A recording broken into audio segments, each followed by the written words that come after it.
श्री कृष्णा। आप सभी का दिन शुभ हो। भगवान श्री कृष्ण की कृपा आप सभी पर सदा सर्वदा बनी रहे। आज मैं आप सभी के समक्ष भादो मास महात्म्य में अध्याय 17 प्रस्तुत कर रही हूँ। इससे पूर्व के सभी अध्याय चैनल पर अपलोड किए गए हैं। यदि आपने उन्हें नहीं सुना है तो चैनल पर जाकर सुन सकते हैं। इससे पहले आपने अध्याय 16 में सुना था ब्रह्मा जी की उत्पत्ति। अब आज आप अध्याय 17 में सुनेंगे ब्रह्मा जी द्वारा भगवान की स्तुति का वर्णन। ब्रह्मा जी ने कहा, हे प्रभु, आज बहुत समय के बाद मैं आपको जान सका हूं। अहो, ये कैसे दुर्भाग्य की बात है कि हे देहधारी जीव आपके स्वरूप को नहीं जान पाते। जो वस्तु प्रतीत होती है वह भी स्वरूपतः सत्य नहीं है, क्योंकि माया के गुणों के शुभित होने के कारण केवल आप ही अनेकों रूपों में प्रतीत हो रहे हैं। हे देव, आपकी चित्त शक्ति के प्रकाशित रहने के कारण अज्ञान आपसे सदा ही दूर रहता है। आपका यह रूप, जिसके नाभि कमल से मैं प्रकट हुआ हूँ, सैकड़ों अवतारों का मूल कारण है। इसे अपने शत पुरुषों पर कृपा करने के लिए पहले पहले प्रकट किया है। हे परमात्मन, आपका जो आनंद मात्र भेद रहित अखंड तेजोमय स्वरूप है, उसे मैं इससे भिन्न नहीं समझता। इसलिए मैं विश्व की रचना करने वाले होने पर विश्व अतीत आपके इस अद्वितीय रूप की शरण ली है। यहाँ संपूर्ण भूत और इंद्रियों का भी अधिष्ठान है। हे विश्व कल्याणमय, मैं आपका उपासक हूँ। आपने मेरे हित के लिए मुझे ध्यान में अपना यह रूप दिखलाया है। जो पाप आत्मा विषयसक्त जीव है, वे ही इसका अनादर करते हैं। मैं तो आपकी इसी रूप में बार बार इसको नमस्कार करता हूँ। मेरे स्वामी, जो लोग वेद रूप वायु से लाई हुई आपके चरण रूप कमल कोश को, गंध को अपने कर्णपुटों से ग्रहण करते हैं, उन अपने भक्त जनों के हृदय कमल से आप कभी दूर नहीं होते, क्योंकि वे परम भक्ति रूप डोरी से आपके पाद पद्मों को बांध लेते हैं। जब तक पुरुष आपके अभयप्रद चरण अरविंदों का आश्रय नहीं लेता, तभी तक उसे धन, घर और बंधु जनों के कारण प्राप्त होने वाले भय, शोक, लालसा, दीनता और अत्यंत लोभ आदि सताते हैं। और तभी तक उसे मैं मेरीपन का दुराग्रह करता हूँ, जो दुख का एकमात्र कारण है। जो लोग सब प्रकार के अमंगल को नष्ट करने वाली आपके श्रवण कीर्तन आदि सो इंद्रियों को हटाकर लेश मात्र विषय सुख के लिए दीन और मन ही मन लालायित होकर निरंतर दुष्कर्मों में लगे रहते हैं, उन बेचारों की बुद्धि देव ने हरने वाली है। अच्युत उरुक्रम इस प्रजा को भूख, प्यास, वात, पित्त, कफ, सर्दी, गर्मी, हवा और वर्षा से परस्पर एक दूसरे से तथा कामनी और दुष्ग्रह क्रोध से बार बार कष्ट उठाते देखकर मेरा मन बड़ा वित्र होता है। हे स्वामिन, जब तक मनुष्य इंद्रिय और विषय रूपी माया के प्रभाव से आपसे अपने को भिन्न देखता है, तब तक उसके लिए इस संसार चक्र की निवृत्ति नहीं होती। यद्यपि यह मिथ्या है, तथापि कर्म फल भोग का क्षेत्र होने के कारण उसे नाना प्रकार के दुखों में डालता रहता है। हे देव, औरों की तो बात ही क्या है। जो साक्षात मुनि हैं, वे भी यदि आपके कथा प्रसंग से विमुख रहते हैं तो उन्हें संसार में फंसना पड़ता है। वे दिन में अनेक प्रकार के व्यापारों के कारण विक्षिप्त चित्त रहते हैं, रात्रि में निद्रा में अचेत पड़े रहते हैं। उस समय भी तरह तरह के मनोरथों के कारण क्षण क्षण में उनकी नींद टूटती रहती है तथा दैववश उनकी अर्थ सिद्धि सब उद्योग भी विफल होते रहते हैं। हे नाथ, आपका मार्ग केवल गुण श्रवण से ही जाना जाता है। आप निश्चय ही मनुष्यों के भक्ति योग के द्वारा परिशुद्ध हुए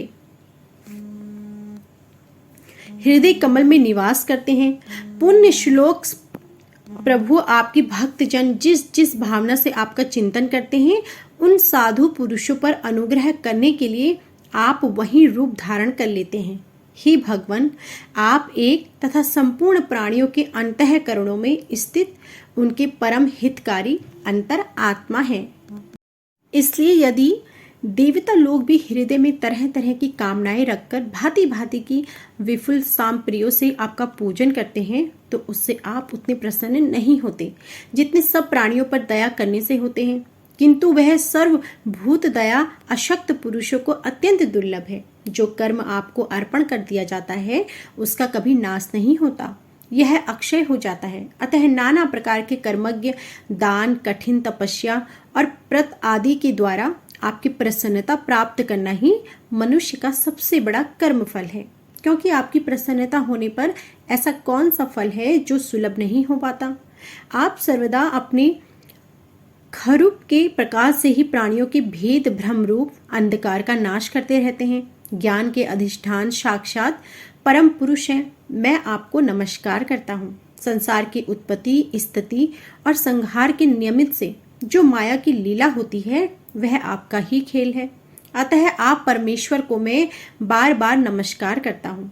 जो लोग प्राण त्याग करते समय आपके अवतार, गुण और काम को सूचित करने वाले देवकी नंदन, जनार्दन, कंस नंदन आदि नामों का विवश होकर भी उच्चारण करते हैं, वे अनेकों जयों के पापों से तत्काल छूटकर माया आदि आवरणों से रहित होकर ब्रह्म पद प्राप्त करते हैं। आप नित्य अजन्मा हैं। आपकी शरण लेता हूँ। हे भगवान, विश्व वृक्ष के रूप में आप ही विराजमान हैं। आप ही अपनी मूल प्रकृति को स्वीकार करके जगत को उत्पत्ति, स्थिति और प्रलय के लिए मेरे अपने और महादेव जी के रूप में 3 प्रधान शाखाओं में विभक्त हुए हैं और फिर प्रजापति एवं मनु आदि शाखा प्रशाखाओं के रूप में फैलकर बहुत से विस्तृत हो गए हैं। मैं आपको नमस्कार करता हूँ। हे भगवान, आपने अपनी आराधना को ही लोगों के लिए कल्याणकारी बताया है, किंतु वे इस ओर से उदासीन रहकर सर्वदा विपरीत कर्मों में लगे रहते हैं। ऐसे प्रमाद की अवस्था में पड़े हुए इन जीवों की जीवन आशा को सदा सावधान रहकर बड़ी शीघ्रता से काटता रहता है। वह बलवान काल भी आपका ही रूप है। मैं उसे नमस्कार करता हूँ। यद्यपि मैं सत्य लोक का अधिष्ठाता हूँ, जो 2 पराग पर्यंत रहने वाला और समस्त लोगों का वंदनीय है, तो भी आपके इस काल रूप से डरता रहता है। उससे बचने और समय तक आपको प्राप्त करने के लिए मैंने बहुत समय तक तपस्या की है। आप ही अधियज्ञ रूप से मेरी इस तपस्या के साक्षी हैं। मैं आपको नमस्कार करता हूँ। आप पूर्ण काम हैं। आपको किसी विशेष सुख की इच्छा नहीं है, तो भी आपने अपनी बनाई हुई धर्म मर्यादा की रक्षा के लिए पशु, पक्षी, मनुष्य और देवता आदि जीव योनियों में अपनी ही इच्छा से शरीर धारण कर अनेकों लीलाएं की हैं। ऐसे आप पुरुषोत्तम भगवान को मैं नमस्कार करता हूँ। हे प्रभु, आप अविद्या, अश्मिता, राग, द्वेष और अविनाश 5 में से किसी के भी अधीन नहीं है तथा इस समय जो सारे संसार को अपने उदर में लेकर भयंकर तरंग मालाओं से विशुद्ध प्रलयकालीन जल में अनंत विग्रह की कोमल शया पर शयन कर रहे हैं, वह पूर्व कल्प की कर्म परंपरा से श्रमित हुए जीवों को विश्राम देने के लिए है। आपके नाभि कमल रूप से मेरा जन्म हुआ है और यह संपूर्ण विश्व आपके उदर में समाया है। यह संपूर्ण विश्व आपके उदर से है।